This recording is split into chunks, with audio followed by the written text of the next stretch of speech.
guys, pag-usapan lang natin ang breaking news. May pasabog nga naman kasi ang bali-balita at exclusive na pinag-uusapan ngayon.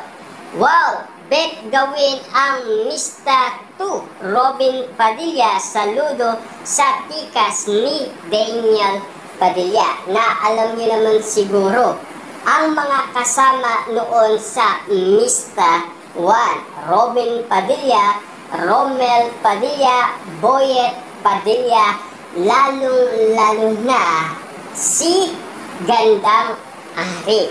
Na alam niyo naman siguro na talagang napakausay ng kanyang pinakita noon.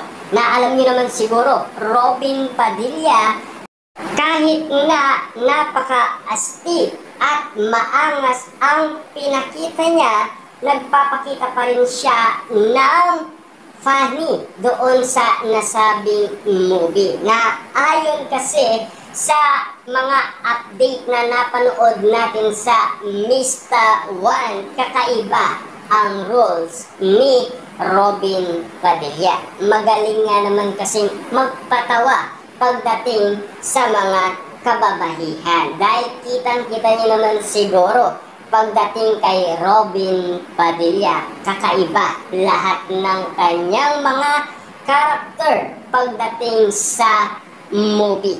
Dahil alam niyo naman siguro, Robin Padilla nagsimula yan bilang kontrabida sa edad na 13 years old. Ayon kasi sa balik-balita, hindi napigilan ni Senator Robin Padilla ang humangang purihin ang pamangkin niyang si Daniel Padilla, anak ng kapatid niyang si Romel Padilla, kay Carla Estrada. Well, noon pa man ay sinasabi na nga na si Daniel na ang bagong Robin, na bagay nga rito ang mga action at magdrama, ha? Na si Daniel Padilla na talaga ang karapat-dapat na tawagin picture action king. Ito nga ang chika ni Robin. Bravo, ngayon ko lang natapos sa Netflix ang incognito ni pamangkin Daniel Padilla. Napakaganda, napakagaling mo pamangkin. Kasama ang aking mga kaibigan na sina Ginoong Ian, Ginoong Richard, kasama ang iba pang mga bidang Ginoo at bidang binibihi.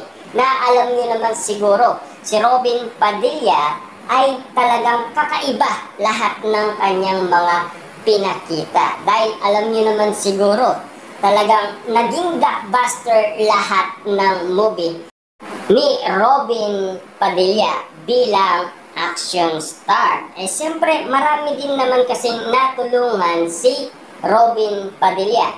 Tulad na lamang ni Dennis Padilla. Diba? Siya ang nagpakilala kay Dennis Padilla na kanyang naging sidekick. Kaya nga naman kasi sumikat si Dennis Padilla at nagkaroon ng pelikula. Lalong-lalo na kasi, di ba? Noong sila ay nagsasama ni Robin Padilla, nagkaroon pa ng part 2. Kaya nga naman kasi, kitang-kita ngayon sa mga action teleserye ni Daniel Padilla, lahat ng mga moves ni Robin Padilla. Kahit na sa pag-awit ni Daniel Padilla ay ginagaya niya umano ang kanyang Tito Robin Padilla, lalong-lalo na sa mga ilig ni Robin Padilla na mga leather jacket.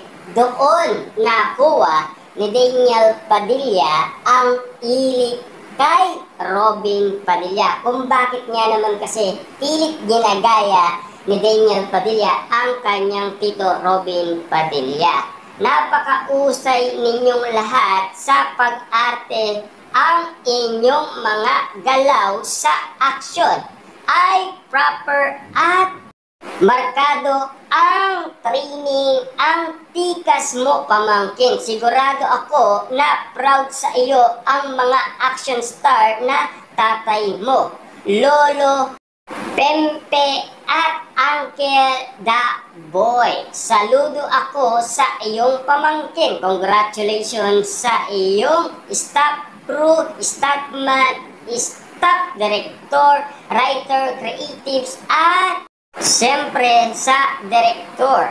Hi Mabu, Mr. Tu na. Oh, diba? Si Robin na mismo ang nag-isip na dapat gawin na ang pelikulang Mr. Tu at si Daniel Padilla na ang isa sa mga bida. Ang pelikulang Mista ay pinagbibidaan ni na Robin Padilla, Romel Padilla, Royet, Rostom Padilla, BBB Gandang Ari noon 1994. At bukod kay Daniel, sino-sino pa kaya ang pwedeng isama mula sa angkan ng mga Padilla? Abangan.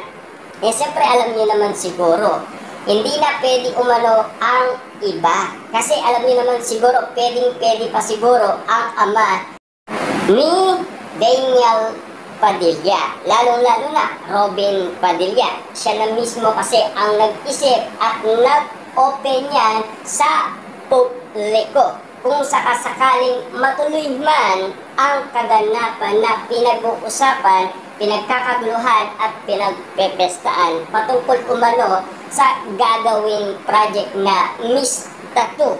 Pero hanggang ngayon kasi, haka-haka pa rin ang nasabing project. Kapag natuloy na, siyempre doon pa lang natin makikita na super bongga na lahat ng kaganapan. Na talagang bagay na bagay kay Daniel Padilla ang maging bida. At lalong-lalo na bagay umano ang teleseryeng Incognito sa Mista. Kasi sundalo din naman kasi noon sina Robin Padilla at ang kanyang mga kapatid, di ba? Kitang-kita niyo naman siguro na talagang napakausay ng pinakita ni Daniel Padilla. Na talagang sinasabi ni Robin Padilla na proud daw ang lolo at ang kanyang ama sa pinakita ni Daniel Padilla sa Incognito. Dahil natapos daw ni Robin Padilla ang nasabing teleserye ni Daniel Padilla.